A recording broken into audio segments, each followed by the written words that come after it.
దేశమంతా ఒకవైపు చర్చ, మరోవైపు వాహనదారుల్లో ఆందోళన. ఇథనాల్ బ్లెండెడ్ పెట్రోల్ ఈబీపీ అంటే పెట్రోల్లో ఇథనాల్ బయోఫ్యూయల్ కలిపితే మీకు పెట్రోల్ వాడకం తగ్గుతుంది అనే ఆలోచనతో మొదలైంది.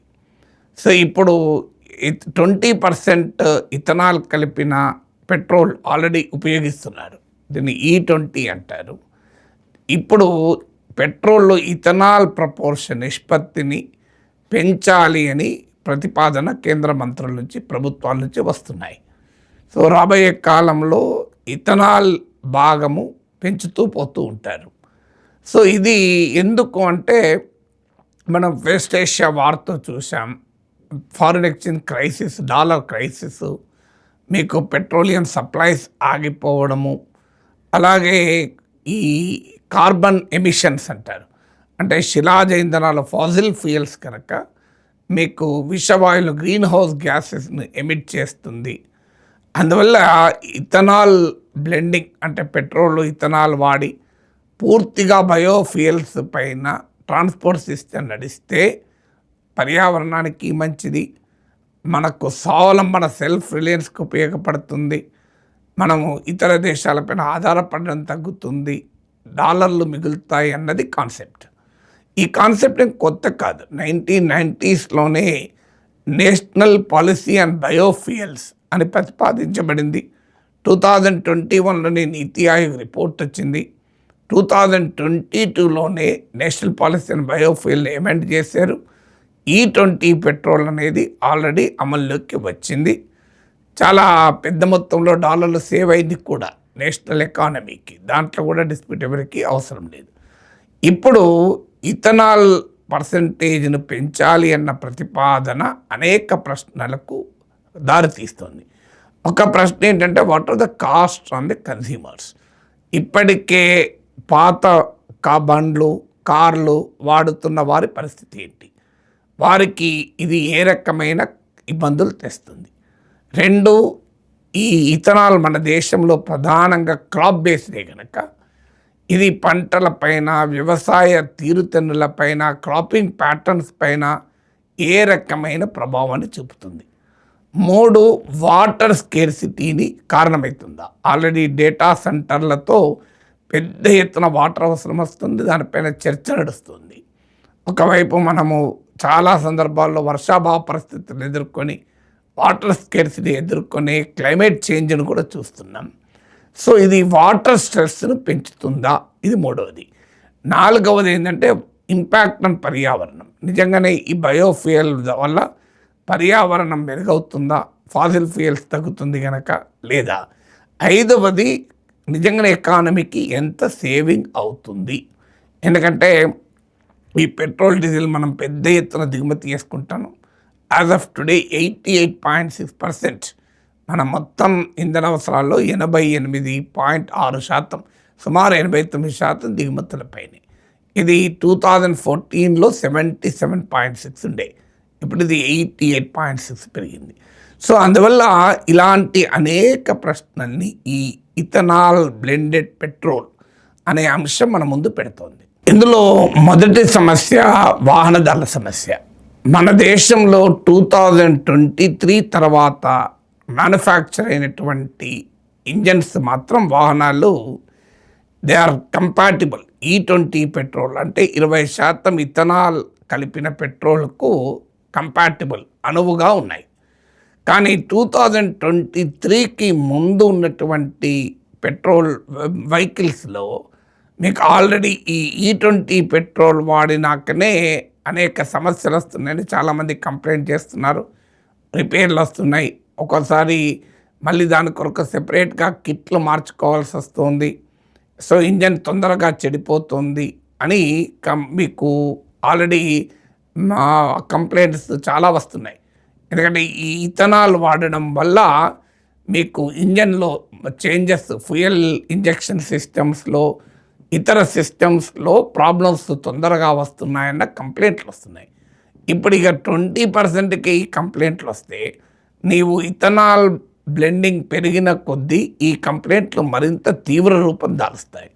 కొన్ని కంపెనీలు ఆల్టర్నేట్గా ఈ ఎథనాల్ బ్లెండింగ్కి ఉపయోగపడేలా ఉండటానికి కిట్స్ తయారు చేసినా అది వాహనదారుల పైన భారంగా మారిపోతుంది. ఇప్పుడు మోటార్ వెహికల్ 2 వీలర్స్ అయితే కనీసం ఒక 12,000 ఈ కిట్లకు ఖర్చు అవుతుందని చెప్తున్నారు. కార్లకైతే 25,000 దాకా కూడా అవుతాయని. మరి అవి కూడా అడ్జస్ట్మెంట్లే తప్ప ఇంజన్ కంపాటబిలిటీ కాదు. అంటే ఇప్పటి వరకు మన దగ్గర ఉన్న కంపాటబిలిటీ E20కి మాత్రమే. ఇప్పుడు బ్రెజిల్ లాంటి దేశాల్లో ఫ్లెక్స్ ఫ్యూయల్స్ అని వాటికి ఉపయోగపడేలా మీకు ఇంజన్లు రూపొందించారు. ఎందుకంటే అక్కడ 1970s ఆయిల్ షాక్ తర్వాతనే ఈ ఇథనాల్ బ్లెండింగ్ మొదలుపెట్టింది బ్రెజిల్లో. సో ఈ బ్రెజిల్లో ఒక 50 years క్రితమే మొదలుపెట్టే వరకు రకరకాల స్టేజెస్లో ఇథనాల్ బ్లెండింగ్ పెంచుతూ పోయారు కనుక ఈ ఫ్లెక్సీ ఫ్యూయల్ కంపాటబుల్ ఇంజన్లు బ్రెజిల్లో వచ్చాయి. అంటే ఆ ఇంజన్లలో అడ్వాన్స్డ్ సెన్సార్స్ ఉండి ఫ్యూయల్ ఎప్పుడైతే సప్లై అవుతుందో ఆ అడ్వాన్స్ సెన్సార్స్ ఎంతవరకు ఇందులో ఇథనాల్ ఉంది అనేది గుర్తించి దానికి తగినట్టుగా సిస్టమ్స్ను కాంపోనెంట్స్ని అడ్జస్ట్ చేసుకుంటుంది. సో ఆ రకంగా ఫ్లెక్సీ ఫ్యూయల్స్ మన దగ్గర లేవు. ఇప్పుడు మన ట్రాన్స్పోర్ట్ సిస్టమ్ మొత్తం ఈ ఫ్లెక్సీ ఫ్యూయల్ ఇంజన్లను తయారు చేయాలి అంటే ఎంత సమయం పడుతుంది? టాటా మోటార్స్ లాంటి వాళ్ళు మేము రెడీగా ఉన్నామంటున్నారు, కానీ entire Indian automobile transport system మొత్తం ఫ్లెక్సీ ఫ్యూయల్ ఇప్పటికి E20కే కంపాటబుల్ 2023 తర్వాత వచ్చిన వెహికల్సే. ఇక మొత్తం అన్ని వాహనాలు కూడా ఫ్లెక్సీ ఫ్యూయల్గా రావాలి అంటే ఈ ట్రాన్సిషన్ చాలా పెయిన్ఫుల్గా ఉంటుంది. మీకు వాహనదారుల పైన కాస్ట్ పెరిగిపోతుంది, మెయింటెనెన్స్ కాస్ట్ పెరుగుతుంది. సో ఇథనాల్ వాడినప్పుడు మెయింటెనెన్స్ కాస్ట్ కూడా గణనీయంగా పెరుగుతుంది. సో ఈ ఛాలెంజెస్ అన్నీ వస్తున్నాయి. ఇది మొదటి సమస్య. రెండో సమస్య ఏంటంటే మనం ఇప్పటికే పెట్రోల్, డీజిల్ లాంటి హైడ్రోకార్బన్స్ వాడడాన్ని తగ్గించడానికి ఎలక్ట్రిక్ మొబిలిటీ పైన కేంద్రీకరిస్తున్నాం. కేంద్ర ప్రభుత్వం ఇప్పటికే భారీ ఎత్తున ఎలక్ట్రిక్ మొబిలిటీకి రాయితీలు ఇచ్చాయి, పన్నుల రాయితీలు ఇచ్చారు, ఛార్జింగ్ ఇన్ఫ్రాస్ట్రక్చర్ గణనీయంగా పెంచారు. సో మీకు ఈవీలకు పెద్ద ఎత్తున ఎంకరేజ్మెంట్ చేస్తున్నారు. అందుకే మీరు గమనించండి, రోడ్లపైన ఈవీల సంఖ్య చాలా ఎక్కువగా పెరిగింది. చాలా కంపెనీలకు కూడా ఈవీలను రంగంలోకి దించుతున్నారు.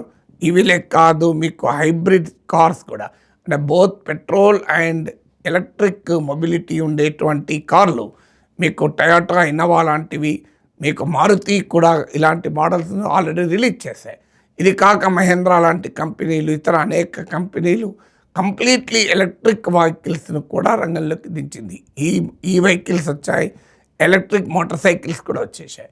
సో ఒకవైపు ఏమో ఈ నో కార్బన్ అంటే ఏ రకమైన కాలుష్యానికి అవకాశము లేని క్లీనర్ ట్రాన్స్పోర్ట్ సిస్టమ్ అయిన ఈ మొబిలిటీ ఎంకరేజ్ చేస్తుంది ప్రభుత్వం. ఈవెన్ ఆర్టీసీ బస్సులు కూడా ఎలక్ట్రిక్ వెహికల్స్ని ఇంట్రడ్యూస్ చేయాలని కేంద్ర ప్రభుత్వం పథకాలే పట్టుకొచ్చి రాష్ట్ర ప్రభుత్వాల ఆర్టీసీలకు ఉచితంగా బస్సులు కూడా ఇస్తున్నాయి. వాటి కాస్ట్ భారం ఎక్కువైపోయినా కూడా ఇస్తున్నారు. ఇప్పుడు ఒకవైపు ఎలక్ట్రిక్ మొబిలిటీని ఎంకరేజ్ చేస్తూ మరోవైపు ఈ బయోఫ్యూయల్ ఎథనాల్ బ్లెండింగ్ను ఎంకరేజ్ చేస్తే సాధారణంగా ఆటోమొబైల్ సిస్టమ్ ఎలక్ట్రిక్ మొబిలిటీకి షిఫ్ట్ కావాలంటే కంప్లీట్ ట్రాన్స్ఫర్మేషన్. దానికన్నా ఇప్పుడు ఇథనాల్ బ్లెండింగ్కి వాళ్ళు ఎక్కువగా ప్రియారిటీ ఇస్తారు. ఎందుకు ప్రియారిటీ ఇస్తారంటే ఇది ఉన్న సిస్టంలోనే కాస్త మాడిఫికేషన్ కనుక. ఇప్పుడు పెట్రోల్ ఇంజన్ను మాడిఫై చేసి ఇథనాల్ పోర్షన్కు బ్లెండింగ్ చేయడం, లేదా బ్రెజిల్ లాగా ఫ్లెక్సీ ఫ్యూయల్స్కు అంటే డిఫరెంట్ లెవెల్స్ ఆఫ్ ఇథనాల్ ఉన్నదానికి అనుగుణంగా ఇంజన్లను కంపాటబుల్ చేయడం. అందువల్ల దీనివల్ల ఎలక్ట్రిక్ మొబిలిటీకి చేస్తున్న ప్రయత్నాలు కాస్త కుంటుపడతాయి. ట్రాన్స్పోర్ట్ సిస్టమ్ మొత్తం ఈ మొబిలిటీ కన్నా కూడా ఇథనాల్ బ్లెండెడ్ పెట్రోల్ వైపే ఆసక్తి చూపుతాయి. ఇప్పుడు మీరు అందుకే ఇప్పుడిప్పుడే కాస్త అనేక కంపెనీలు ఈ ఎలక్ట్రిక్ వెహికల్స్ చేస్తున్న సమయంలో ఈ ఎథనాల్ బ్లెండింగ్ పెట్రోల్ పైన ఎంఫసిస్ వల్ల ఎలక్ట్రిక్ మొబిలిటీ ఆగిపోతుంది. అందువల్ల నిజంగా ఇవాళ కార్బన్ ఎమిషన్కు సమస్యకు పరిష్కారం ఈ మొబిలిటీ. నిజంగా ఇథనాల్ బ్లెండింగ్ కూడా, ఇథనాల్ అయినా నీకు పెట్రోల్ అయినా ఇది హైడ్రోకార్బన్ కరెక్ట్ ఉన్నది. ఇథనాల్ ఇది ప్లాంట్ బేస్డ్, అంతే డిఫరెన్స్. మీకు అందువల్ల కాస్త లెస్ పొల్యూటింగే తప్ప నో పొల్యూషన్ అని అనలేము. మీకు కంప్లీట్లీ పొల్యూషన్ లెస్ అంటే ఈ వెహికల్సే. సో అందువల్ల ఆ టార్గెట్ కాస్త మిస్ అయ్యే అవకాశం ఉంటుంది. ఇది సెకండ్ ఛాలెంజ్. ఇప్పుడు మీకు థర్డ్ ఫ్యాక్టర్ ఏంటంటే ఫ్యూయల్ ఎఫిషియన్సీ. మీకు ఇథనాల్ వాడినా కూడా 40% ఆఫ్ ఫ్యూయల్ ఎనర్జీ మాత్రమే మెకానికల్ పవర్గా కన్వర్ట్ అవుతుంది. అదే మీకు ఎలక్ట్రిక్ వెహికల్స్లో 80-90% ఆఫ్ ఎలక్ట్రిక్ పవర్ కన్వర్షన్ అవుతుంది.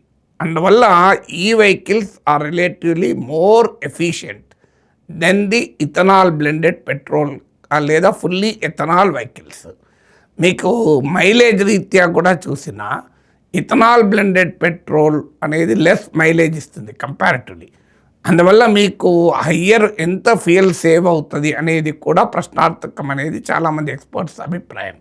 So I'm not a real experts, ఇతర ఎక్స్పర్ట్ చెప్పిన దాని ఆధారంగా మీ ముందు పెడుతున్నాను, మీరు కూడా ఆలోచించండి. ఇప్పుడు ఉదాహరణకు E100 అంటే కంప్లీట్లీ ఇథనాల్ వాడితే ఇథనాల్లో ఉండేటువంటి పవర్ ఎనర్జీ మీకు 65% కలరిఫిక్ వాల్యూ, అంటే ఒక పెట్రోల్తో పోలిస్తే ఇథనాల్ ఇది ఓన్లీ 65% ఆఫ్ కలరిఫిక్ వాల్యూ మాత్రమే ఉంటుంది. దానివల్ల ఏమవుతుంది అంటే మీకు ఒక 10 లీటర్స్ ఆఫ్ పెట్రోల్ వాడే చోట మీరు E100 వాడారనుకోండి ఫ్యూయల్, అది 15.4 లీటర్స్ వాడాలి. అంటే నియర్లీ 50% ఎక్కువ ఫ్యూయల్ వాడాలి. అలాగే ఈ ఎథనాల్ బ్లెండింగ్ తగ్గిన కొద్దీ కొంత చేంజెస్ ఉండొచ్చు, కానీ ఓవరాల్గా మాత్రం ఫ్యూయల్ ఎఫిషియన్సీ మైలేజ్ తక్కువగా ఉండడం వల్ల ఓవరాల్గా ఫ్యూయల్ కన్జంప్షన్ చాలా ఎక్కువగానే ఉంటుంది అనేది వాదన. సో దానికి కాస్ట్ ఒకటే కాదు, ఇతర రకాలమైన సమస్యలు ఫ్యూయల్ ఎఫిషియన్సీ తగ్గినప్పుడు ఇతర అనేక రకాల సమస్యలు వచ్చే అవకాశం ఉంటుంది. అందుకే మీకు కన్జ్యూమర్స్ ప్రొటెక్ట్ చేయడం కొరకు నీతి ఆయోగ్ రికమెండ్ చేసిందంటే ట్యాక్స్ ఇన్సెంటివ్స్ ఇవ్వండి. ఈ ఇథనాల్ బ్లెండెడ్ పెట్రోల్ వాడుతున్న వారికి మీరు అంతమంది ట్యాక్స్ ఇన్సెంటివ్స్ ఇస్తే మైలేజ్ తగ్గినందుకు, ఫ్యూయల్ ఎఫిషియన్సీ తగ్గినందుకు మీకు కంపెన్సేట్ అవుతుంది అన్నారు. కానీ దీనికి ప్రభుత్వం అంగీకరించలేదు. కారణం ఇథనాల్ ప్రొడక్షన్ కాస్ట్ ఎక్కువ ఉంటుంది అనే కారణం చెప్పి ప్రభుత్వం రాయితీలు ఇవ్వడానికి అంగీకరించలేదు. సో అందువల్ల ఇవాళ ఎలక్ట్రిక్ వెహికల్స్ అన్న రాయితీలు ఉన్నాయి, కానీ ఇథనాల్ బ్లెండెడ్ పెట్రోల్ వాడినా when you are contributing to the national goal of ethanol transition of transport system, ఈ కన్జ్యూమర్కు మాత్రం కాస్ట్ పెరిగే అవకాశమే కనబడుతుంది.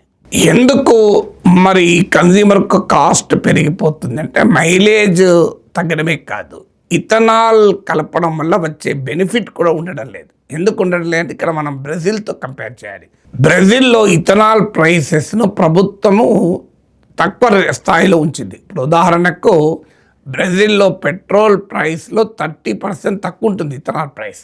అంటే 100 రూపాయలు మీకు పెట్రోల్ ప్రైస్ ఉంటే ఇథనాల్ 70 రూపాయలు ఉంటుంది. అందువల్ల ఇథనాల్ బ్లెండెడ్ పెట్రోలియం కలపడం వల్ల మైలేజ్ తగ్గినా ఫ్యూయల్ కాస్ట్ తగ్గి కన్జ్యూమర్ ఇన్సెంటివైజ్ అవుతాడు. కానీ మన దగ్గర అలా లేదు. పెట్రోల్ రేటుతో ఇథనాల్ రేట్ పోటీ పడుతుంది. దీనికి కారణం ఏంటంటే ప్రభుత్వం పెద్ద ఎత్తున ఇథనాల్ ప్రొడక్షన్ ఎంకరేజ్ చేయడానికి మీకు షుగర్ డిస్టిలరీస్కు, ఇథనాల్ మన దేశంలో ప్రొడ్యూసర్స్కు పెద్ద ఎత్తున రాయితీలు ఇవ్వడం వల్ల కాస్ట్ వారు హయ్యర్ కాస్ట్కి అమ్ముకోవడానికి అవకాశాలు కూడా ఇవ్వడం వల్ల ఇలా ethanol is no longer a cheaper fuel compare to petrol. తేడా ఏంటంటే పెట్రోల్ ఏమో మనం దిగుమతి చేసుకోవాలి, ఇథనాల్ ఏమో దేశీయంగా ప్రొడ్యూస్ చేస్తాం. అంటే నేషన్కు ఫారిన్ ఎక్స్చేంజ్ సేవ్ కావచ్చు, కానీ కన్జ్యూమర్కు మాత్రం సేవింగ్ ఏమీ ఉండడం లేదు. ఫోర్త్ పాయింట్ ఏంటంటే అగ్రికల్చర్ పైన ఉండే ఇంపాక్ట్ ఏంటి. ఇప్పుడు ఒక్కసారి ఇథనాల్ ప్రపోర్షన్ పెరుగుతున్న కొద్దీ ఎంటైర్ అగ్రికల్చరల్ సెక్టార్ నుంచి ఇథనాల్ రావాలి.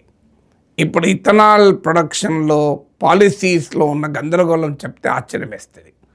మొదలు ఇథనాల్ 10% మాత్రమే బ్లెండింగ్ అనుకుంటే ఇండియాలో ఇబ్బంది ఏమీ ఉండదు. ఎందుకంటే మన షుగర్ ఇండస్ట్రీలో బై ప్రోడక్ట్ అయిన మొలాసెస్తోనే ఈ 10% వరకు డిమాండ్ను మీరు చేయొచ్చు.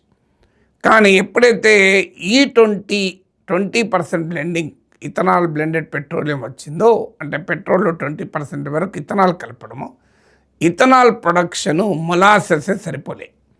అప్పుడు ఏం చేశారంటే డైరెక్ట్గా కేన్ షుగర్ జ్యూస్ని కూడా దాన్ని కూడా మీకు ఇథనాల్ ప్రొడక్షన్కు డైవర్ట్ చేశారు.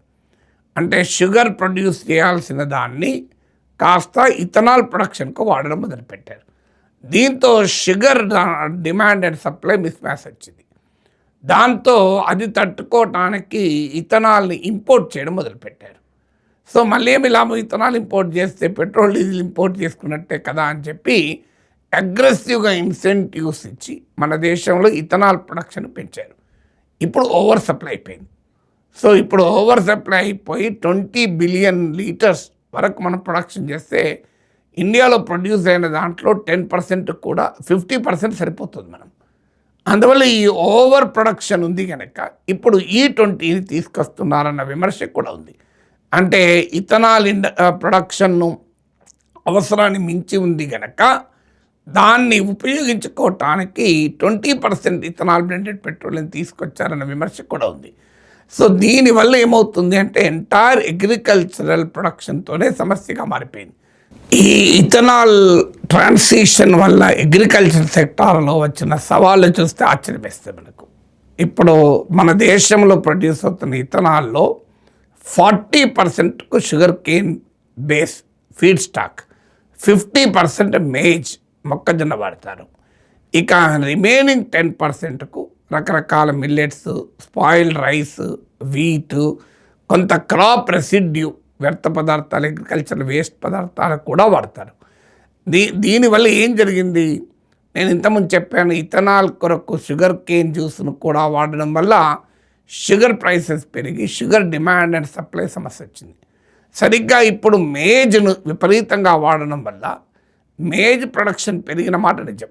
మేజ్ విస్తీర్ణం పెరిగింది, ఇప్పుడు 10% దాకా పెరిగింది. కానీ మేజ్ సరిపోవడం లేదు. ఇప్పుడు మనం ఒకప్పుడు మొక్కజొన్న ఎగుమతిదారులం, ఇప్పుడు దిగుమతి చేసుకునే పరిస్థితికి వచ్చాం. నీకు మొక్కజొన్న మేజ్ కల్టివేషన్ పెంచాల్సి వచ్చింది. దానివల్ల ఇప్పటికే మనం దిగుమతి చేసుకుంటున్న పల్సెస్ అండ్ ఆయిల్ సీడ్స్, పప్పు దినుసులు, నూనె గింజల సాగు తగ్గిపోతుంది. అంటే మీరు ఒక్కదాని కొరకు ఇంకోటి ఎంత ఇబ్బందులు అవుతుంది చూడు. మేజ్ను, మొక్కజొన్నను పౌల్ట్రీ ఇండస్ట్రీలో కూడా ఫీడ్ స్టాక్గా వాడతారు. ఇప్పుడు ఇథనాల్కి మేజ్ డైవర్షన్ వల్ల నీకు pulses and oil seed production దెబ్బతింటుంది, పౌల్ట్రీ ఇండస్ట్రీకి ఫీడ్ స్టాక్ సమస్యగా మారుతుంది. ఆఖరికి ఇంత పెద్ద ఎత్తున ఇథనాల్కు డిమాండ్ పెరగడం వల్ల ప్రజా పంపిణీ వ్యవస్థ, పబ్లిక్ డిస్ట్రిబ్యూషన్ సిస్టమ్ కొరకు సేకరించిన రైస్, వీట్ కూడా ఇథనాల్ ప్రొడక్షన్కు డైవర్ట్ చేస్తున్నారన్న విమర్శలు కూడా వస్తున్నాయి. అంతే మ్యాసివ్గా ఇథనాల్కు డిమాండ్ పెరగడం, అంటే ఇథనాల్ బ్లెండెడ్ పెట్రోల్ ఇథనాల్ శాతాన్ని పెంచే నిర్ణయం తీసుకోవడం వల్ల ఎంటైర్ అగ్రికల్చరల్ ప్రొడక్షన్ ప్యాటర్న్స్ని ఇవాళ దెబ్బతీసే పరిస్థితి ఏర్పడింది. ప్రపంచంలోనే అత్యధికంగా ఇథనాల్ ప్రొడ్యూస్ చేసేటువంటి దేశం అమెరికా. అందులో అత్యధికంగా మేజ్, మొక్కజొన్న నుంచే ప్రొడ్యూస్ చేస్తారు.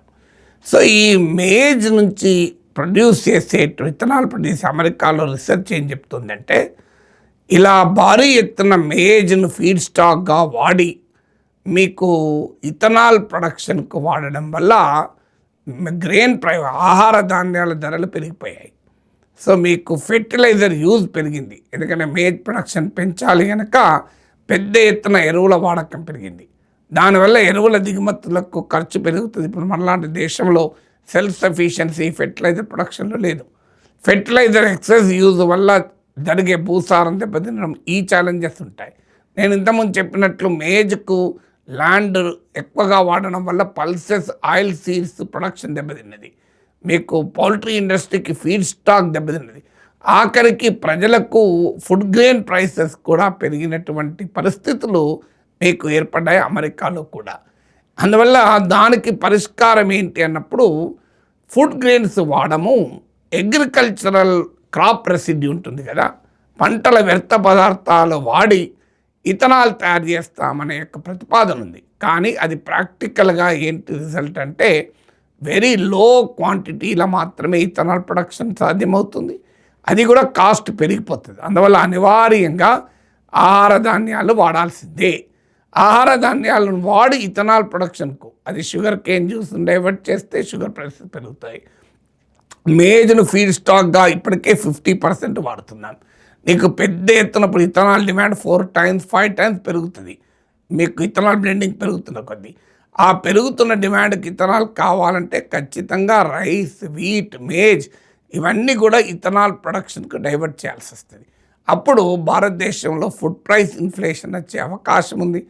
ప్రజల ఆకలి తీర్చాల్సిన ఆహార ధాన్యాలు కాస్త వాహనాల ఆకలి తీర్చే ప్రమాదం పొంచి ఉంది అని నిపుణులు హెచ్చరిస్తున్నారు. ఇక ఈ బయోఫ్యూయల్ ట్రాన్సిషన్ లేదా ఇథనాల్ బ్లెండెడ్ పెట్రోలియం తీసుకొచ్చేటువంటి సవాళ్ళలో వాటర్ యూజ్ ఎంత అని. ఎందుకంటే డేటా సెంటర్లకే ఇప్పుడు విపరీతంగా వాటర్ అవసరం అని అంటున్న సమయంలో ఈ బయోఫ్యూయల్ ట్రాన్సిషన్కు కూడా పెద్ద ఎత్తున వాటర్ అవసరం.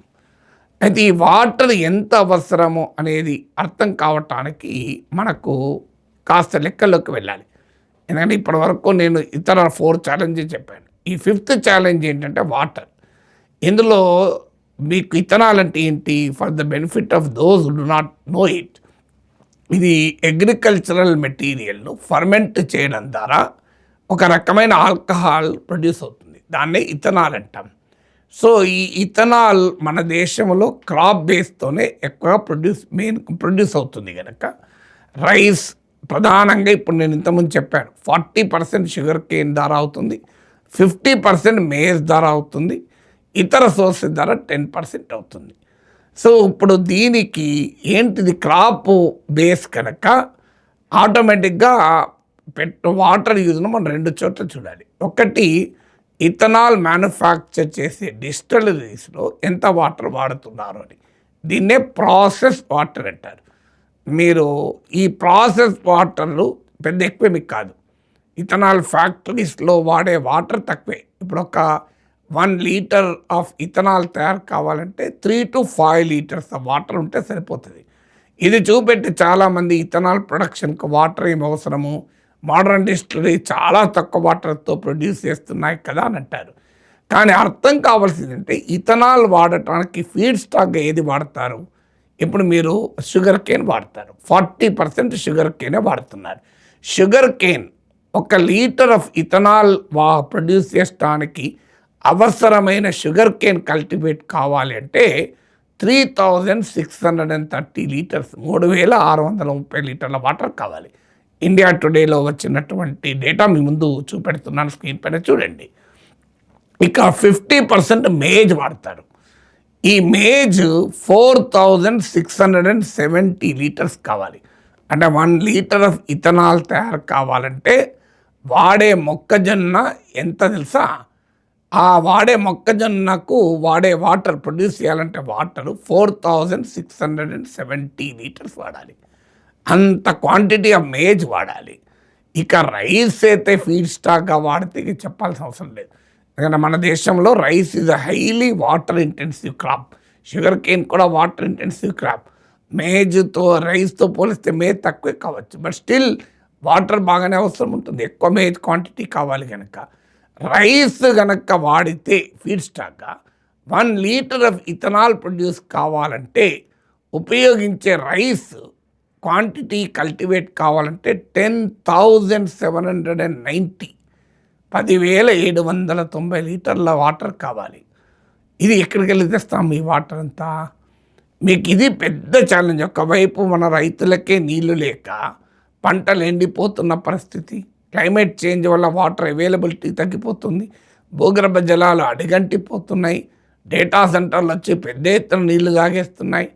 ఇప్పుడు మరి వీటికి కూడా వాటర్ ఎక్కడికి వెళ్ళి తెస్తాం బయోఫ్యూయల్కు అనేది ఇప్పుడు పెద్ద క్వశ్చన్గా ముందుకు వస్తుంది. ఎస్, ఫారిన్ ఎక్స్చేంజ్ కాస్ట్ తగ్గిపోతుంది, మనకు ఇంపోర్ట్ తగ్గుతుంది, నిజమే. అక్కడ అవసరమే, అక్కడ లాభమే, కాదని ఎవరంటలేరు. కానీ మరి ఈ కాస్ట్ సంగతి ఏంటి, ఎలా బ్యాలెన్స్ చేస్తావు దీన్ని అనేది క్వశ్చన్. నేను ఇంతకుముందే చెప్పాను, pulses and oil seeds cultivation, పప్పు దినుసులు, నూనె గింజల ఉత్పత్తి తగ్గి వాటి విస్తీర్ణం తగ్గుతుంది. దానివల్ల పెట్రోల్ డీజిల్ ఇంపోర్టుకు వాడే డాలర్లు కాస్త ఆహార ధాన్యాలు ఇంపోర్టుకు వాడాలి. ఇక్కడ ఇక్కడ ఇంకో వాదన ఏంటంటే అలా కాదు, ఫుడ్ గ్రెయిన్స్ అవసరం లేదు, 2G ఇథనాల్ వాడచ్చు అంటే second generation ethanol. Second generation ethanol అంటే డైరెక్ట్గా ఫుడ్ గ్రెయిన్ వాడకుండా ఈ ఫుడ్ గ్రెయిన్ వాడకుండా అగ్రికల్చరల్ క్రాప్ రెసిడ్యూ పంటల వ్యర్థ పదార్థాలు, ఇప్పుడు ఉదాహరణకు తౌడు, మీకు రైస్ వాడినప్పుడు వడ్లు బియ్యంగా మారినప్పుడు వచ్చేటువంటి బై ప్రొడక్టు, ఇలాంటివి వాడినప్పుడు మీకు అదనంగా కల్టివేషన్కు వాటర్ అవసరం ఉండదు కదా అని. కానీ అది మోర్ కాస్ట్లీ అవుతుంది ఇథనాల్ తయారీ. అది చాలా తక్కువ క్వాంటిటీలో మాత్రమే ఇథనాల్ ఉత్పత్తి అవుతుంది. ఈ స్థాయిలో ఇథనాల్ డిమాండ్ మీట్ కావాలంటే అది షుగర్ కేన్ ఇండస్ట్రీలో వచ్చే బై ప్రొడక్ట్ మొలాసెస్తోనో, లేదంటే రైస్ బ్రాన్తోనో, తౌడుతోనో, లేదా wasted rice, broken rice, spoiled రైస్తోనో సరిపోయే ప్రసక్తే లేదు. ఖచ్చితంగా ఫుడ్ గ్రెయిన్ను డైవర్ట్ చేయాల్సిందే. ఫుడ్ గ్రెయిన్ డైవర్ట్ చేయడం ద్వారా ఫుడ్ సెక్యూరిటీ అనేది ఛాలెంజ్లో పడుతుంది అనేది ఎక్స్పర్ట్ చెప్పేది. ఇప్పటి వరకు నేను ఈ biofuel transition, ethanol blended petroleum వాడడం వల్ల ఫారిన్ ఎక్స్చేంజ్ ఆదా అవుతుంది ఒక చోట నిజమే, కానీ మరో చోట ఫారిన్ ఎక్స్చేంజ్ ఖర్చు అవుతుంది. ఇది ఎంత మేరకు ఎకనామిక్గా వయబుల్ ఇది అనేది ఒక సీరియస్ క్వశ్చన్ మార్క్. అనేక మంది ఎక్స్పర్ట్స్ రైజ్ చేసిన ప్రశ్నలు మీ ముందు పెడుతున్నాను. నేనేమి ఎక్స్పర్ట్ కాదు ఈ రంగంలో, కానీ ఈ అంశాలు, ఈ కన్సర్న్స్ను మాత్రం గవర్నమెంట్ అడ్రస్ చేయాలి. పూర్తి స్థాయిలో ఇథనాల్ బ్లెండింగ్కి వెళ్ళే ముందు, హయ్యర్ లెవెల్స్ ఆఫ్ ఇథనాల్ బ్లెండింగ్కి వెళ్ళే ముందు ఈ డిబేట్ మాత్రం నడవాలి. గవర్నమెంట్ వీటికి కన్విన్సింగ్ ఆన్సర్స్ అయితే ఇవ్వాలి.